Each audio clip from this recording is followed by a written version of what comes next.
ஒரு கிரவுண்டில் ஒரு ஓரமா இருக்கிற ஒரு மரத்தடியில ஒரு பையன் நின்றுகிட்டு இருக்கிறான். அவன் படிக்கிற பையன், கல்லூரியில படிக்கிற பையன். ஆனா அவன் மரத்தோரமா நின்றுகிட்டு இருந்திருக்கிறான்.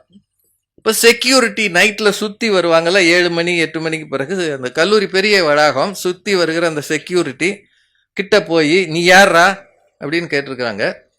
அப்போ நீங்க 20 வருஷத்துக்கு முன்னாடி உங்ககிட்டலாம் அந்த நேம் ஐடி கார்டெல்லாம் கிடையாது. ஒருவேளை உங்களுக்கு தெரியுமான்னு தெரியல.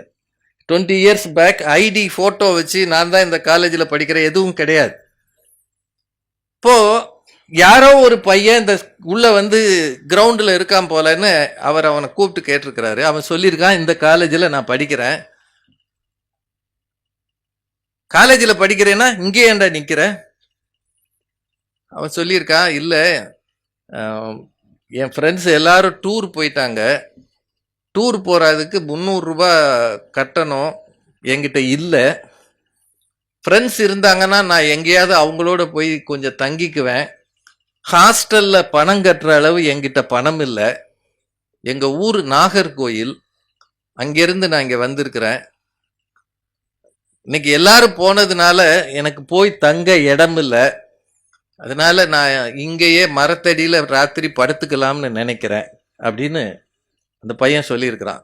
இது முழுக்க நிஜம் நடந்தது. இன்னைக்கு இப்போ மதுரையில் பேசப்பட்ட செய்தி. இப்போ அந்த செக்யூரிட்டி வாட்ச்மேனுக்கு கோபம் வந்தது, இன்னொன்று சந்தேகம் வந்தது. அவர் காலேஜுக்குள்ள அப்படியெல்லாம் இருக்கக்கூடாதுரா, நீ பாட்டுக்கு போய் எங்கேயாவது படுத்தேனா அப்படின்ட்டு 7 மணிக்கு அவனை கூட்டிட்டு போய் பிரின்சிபல் ரூம்ல விட்டுருக்கிறார்.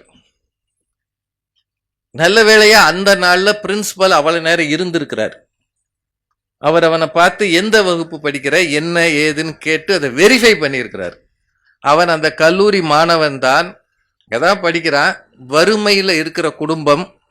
அந்த பையனை வந்து படிக்க வைக்கிறதே அந்த அப்பாவுக்கு ரொம்ப சிரமம். அதனால ஹாஸ்டல்ல ஃபீஸ் கட்டுற அளவு அவங்ககிட்ட பணம் இல்லை.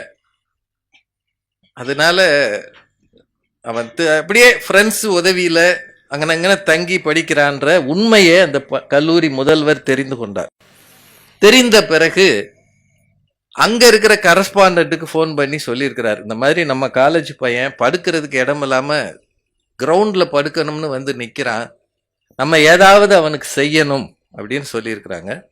அங்கிருந்து அந்த பையன் துபாய்க்கு வேலைக்கு போய், துபாயிலிருந்து சிங்கப்பூருக்கு வேலைக்கு போய் ஒரு 20 ஆண்டுகளில் சொந்தமாக கம்பெனி வச்சிருக்கிறார். இன்றைக்கு அவருக்கு 3 கப்பல்கள் இருக்கிறதா.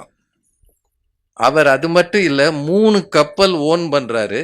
சிங்கப்பூர்லயும் துபாயிலையும் பெரிய பெரிய வீடுகள் இருக்கான். ஆனா அந்த பையன் இப்பவும் ஒவ்வொரு வருஷமும் தன்னோட கல்லூரிக்கு வந்து தன்னை போல படிக்க வசதி இல்லாத பிள்ளைகளுக்கு பெரிய தொகையை ஸ்காலர்ஷிப்பாக கொடுத்துட்டு போறாராம். நல்லா யோசிங்க,